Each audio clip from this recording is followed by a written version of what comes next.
आम्ही गेले 2-2.5 वर्ष नुसतं आम्ही नाही तर 33 देशांमध्ये ज्याची नोंद घेतलेली आहे गद्दारीची 50 खोके एकदम ओके त्याच्यातला कदाचित एक खोका हा दिसला असेल आज. पण मला वाटतं सरळ सरळ हा जो व्हिडिओ घेतला आपण आणि ज्या कंपनीचे ते बनियन आणि चड्डी आहे त्यांनी दाखवलं की एवढे खोके मिळाल्यानंतर तुम्ही हेच बनियन घालू शकता. ती ॲडव्हर्टाइजमेंट चांगली होऊ शकेल त्या बनियन कंपनीची. कारण आता आपण पाहतोय की हे व्हिडिओ सगळीकडे फिरत आहेत.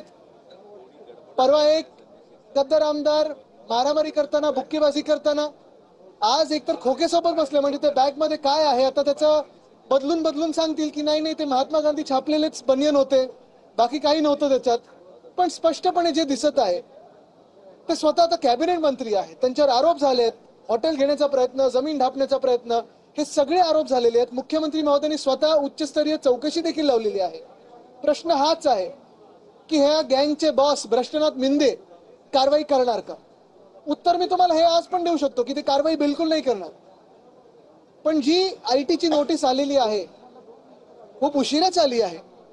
पण आता ह्या आयटीच्या नोटीसवर त्यांना क्लीन चिट मिळणार की खरोखर भाजप याच्यावर कारवाई करणार हे आता बघण्यासारखं आहे. काल त्यांना आयटी नोटीस झाली, आज हा व्हिडिओ समोर येतोय, त्यांच्यावर कारवाई झाली पाहिजे, पोलिसांनी स्वतः जाऊन तिकडे ही चौकशी करायला पाहिजे का? कालच आयटीची नोटीस आली तरी अजून आयटीत फिरतायत म्हणजे फरक हे ना पडलेला नाहीये. काल कोणाला नोटीस आल्या कोण दिल्लीत गेलं गुरुपौर्णिमा म्हणून आणि मग कोण भेटलं कोण नाही भेटलं ह्याची यादी आपल्या सर्वांकडे आहे. पण एवढं निर्लज्जपणे हा कारभार चाललेला आहे. खरोखर जर मुख्यमंत्री महोदयांना कारवाई भ्रष्टाचारावर करायची असेल तर ते ह्या व्हिडिओ पाहून काहीतरी पाऊल उचलतील ही आशा एक मी बाळगतो. सर संजय गायकवाड यांचा चक्क मारहाणीचा व्हिडिओ हा व्हिडिओ कोणी केला याबाबत मी स्वतः